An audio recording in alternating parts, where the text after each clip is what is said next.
Hello, c'est HR, ton chroniqueur. Alors aujourd'hui, forcément, j'ai mis cette casquette, je vais te parler d'un film fantastique ou science-fiction. Aujourd'hui, plus précisément, c'est fantastique, voire heroic fantasy. Alors vous savez, je consacre certaines vidéos sur certains acteurs concernant certains films particuliers. Tout le monde connaît Tom Cruise avec les Missions Impossibles. L'autre jour, je vous ai présenté le film Entretien avec un vampire, qui était du registre horrifique avec Tom Cruise. Genre dans lequel il n'a pas du tout pléthore de films. Et ce qu'il faut savoir, c'est que Tom Cruise, sur l'ensemble de son immense carrière, a très peu joué dans des films horrifiques, fantastiques ou science-fiction. J'avais présenté donc Entretien avec un vampire, film horrifique. Il a fait un autre film un petit peu horrifique, c'était La Momie, mais honnêtement je ne ferai pas de vidéo sur ce film. Et il a joué donc dans un film fantastique que je te présente aujourd'hui. Alors, on va pas se mentir, la partie SF dans laquelle Tom Cruise a joué, je la présenterai dans une autre vidéo beaucoup plus conséquente. Aujourd'hui, je vais m'attarder uniquement sur le film fantastique réalisé par Ridley Scott, Légende. Je pense qu'aujourd'hui, peu de personnes connaissent ce film, donc forcément, il faut que je t'en parle. Mais avant cela, si tu n'es pas abonné, pense à le faire. Let's go! The imaginations of civilization's greatest philosophers, poets, and writers. Judge her with your heart, not your eyes. Now, through the cameras of one of the most innovative filmmakers of our generation, comes a motion picture to fire the spirit, to excite the senses,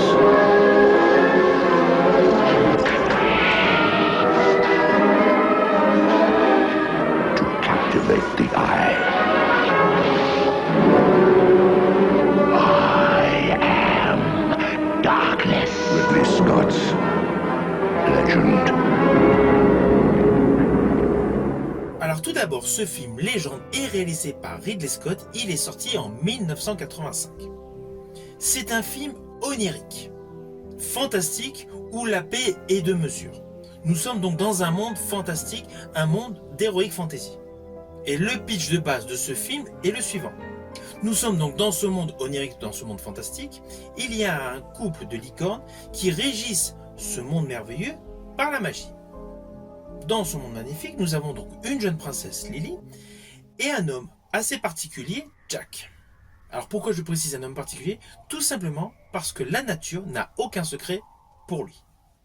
Ce jeune homme vit donc paisiblement dans ce merveilleux monde, dans cette magnifique contrée. Néanmoins, forcément, tapis dans l'obscurité, tapis dans l'ombre, il y a une force démoniaque, le démon Darkness. Celui-ci n'attend qu'une occasion pour s'emparer des licornes et de les tuer. Ce qui forcément engendra une nuit éternelle.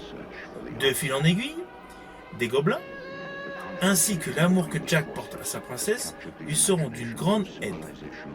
Forcément, vous vous doutez, le personnage Jack est contre cet état de choses, et avec l'aide de lutins et d'une fée capricieuse, il va tout faire pour rétablir ce qui a contribué à détruire ce monde paradisiaque.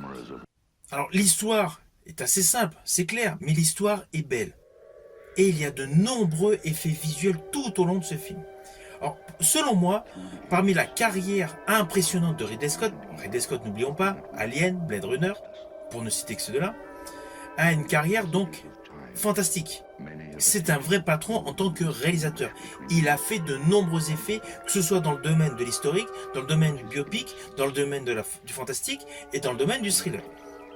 En thriller, je pense notamment à certains effets visuels avec une certaine cervelle dans Hannibal. Et puis côté historique, n'oublions pas le fabuleux chef-d'œuvre Gladiator. Mais bon, revenons donc à Légende.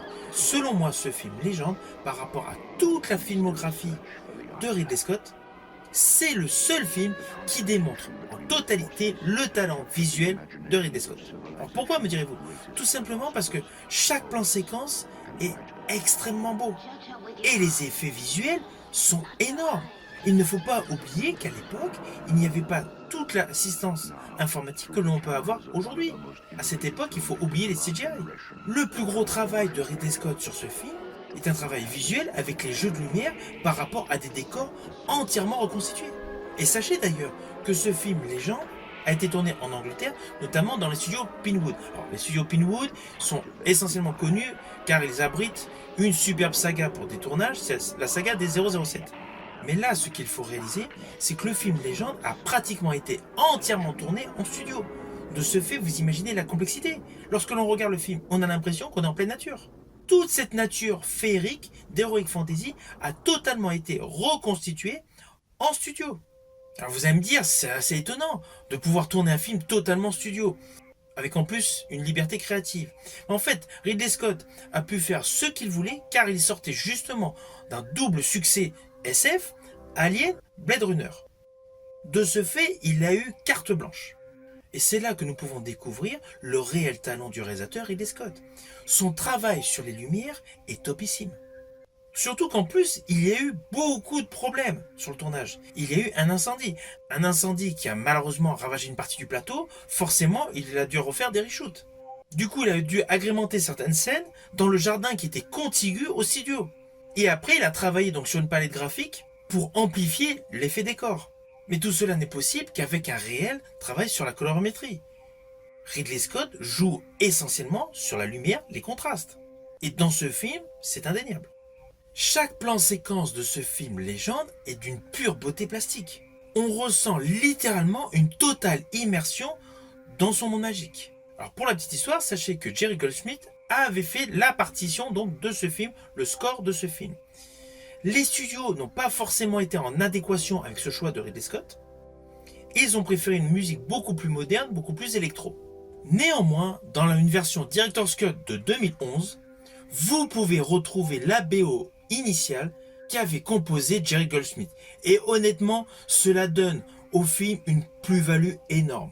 Chaque séquence se retrouve totalement insufflée par de parfaites partitions avec des tendances laconiques. D'ailleurs, dans cette version Director's Cut parue en Blu-ray, sachez que vous allez retrouver énormément de plans séquences qui avaient été coupés au montage lors de la première version cinématographique de ce film Légende. Alors côté casting, nous retrouvons Tom Cruise, bien évidemment en rôle titre.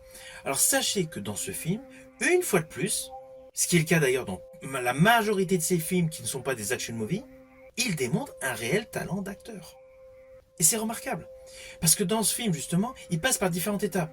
Il y a le côté donc jeune homme, donc un peu, on va dire, candide avec la nature. Il y a le côté donc où il va se passer quelque chose d'assez dramatique pour lui. Il va essayer de s'en sortir.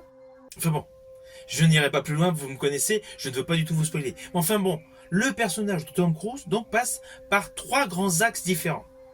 Donc 3 états différents. Et forcément, son jeu le démontre parfaitement. Comme pour le film Entretien avec un vampire, là, Tom Cruise, dans ce film Légende de Ridley Scott, il démontre au public qu'il a un réel talent d'acteur. Mon avis perso, je pense que si le film avait rencontré un beau succès, je pense que Tom Cruise aurait perduré dans le registre de l'heroic fantasy. Malheureusement, ce film n'a pas du tout rencontré son succès. Ce qui est, selon moi, illégitime, car c'est un beau film. C'est un beau film, il y a une belle histoire, il y a une très belle mise en scène et une très belle bande originale. De ce fait, Tom Cruise n'a pas tourné d'autres films dans le registre de l'heroic fantasy. Mais là, son jeu, son interprétation dans ce film est une réussite. À ses côtés, nous retrouvons l'actrice Mia Sarath qui interprète donc la princesse Lily, qui également passe par différentes étapes, en commençant donc par un côté très candide. Son jeu est onirique et totalement cohérent avec les lignes scénaristiques. Et dans le rôle de Darkness, nous retrouvons Tim Curry. Tim Curry, qui est là pratiquement méconnaissable dans ce film. Il est totalement maquillé, voilà, avec en plus des prothèses en caoutchouc, donc il est totalement méconnaissable. Sauf si on regarde vraiment son regard. Là, on peut se dire, sa façon de regarder, oui, c'est vrai, on le reconnaît. Mais on le reconnaît honnêtement difficilement. Mais son jeu est extrêmement beau. Alors Tim Curry a joué aux côtés de Sylvester Stallone dans L'Embrouillé dans le sac, une comédie qui n'a pas trop marché. Mais moi, personnellement, j'avais aimé le rôle de Tim Curry dans Les Trois Mousquetaires, de Stephen Herek en 1993, aux côtés notamment de Charlie Sheen, où il interprétait le cardinal de Richelieu.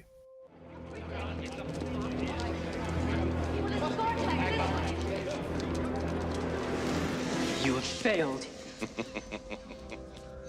Oh, you're so naive. Alors ce film est totalement porté par ces trois acteurs, Tom Cruise, Mia Sara et Tim Curry. Leurs rôles et leurs histoires s'entremêlent totalement.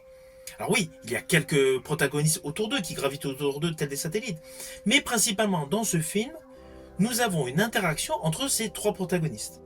Trois protagonistes de qualité qui évoluent au final dans un film d'heroic fantasy qui se retrouvent, on va dire, dans un monde qui peut être comparé à un cauchemar ou un rêve.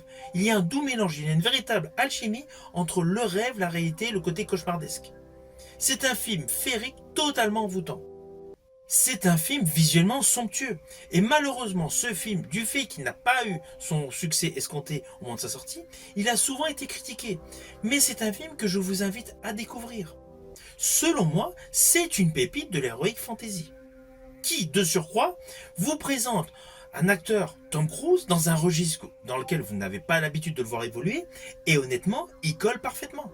Son interprétation dans ce film est une qualité supérieure. Cela le change totalement des Missions Impossibles. Ridley Scott's Legend.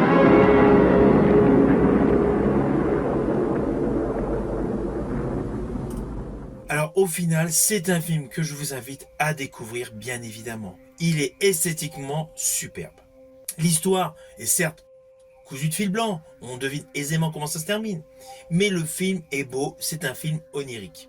Et surtout, il a un truc qui change complètement par rapport à votre perception du cinéma, c'est qu'il vous démontre un acteur que vous avez l'habitude de voir dans des films plus sur l'action, le polar, le thriller, et là, Tom Cruise démontre une nouvelle fois qu'il a un réel talent d'acteur. Si la vidéo t'a plu, n'oublie pas le petit pouce vers le haut, pense à partager. Quant à moi, je te dis à bientôt pour une prochaine vidéo.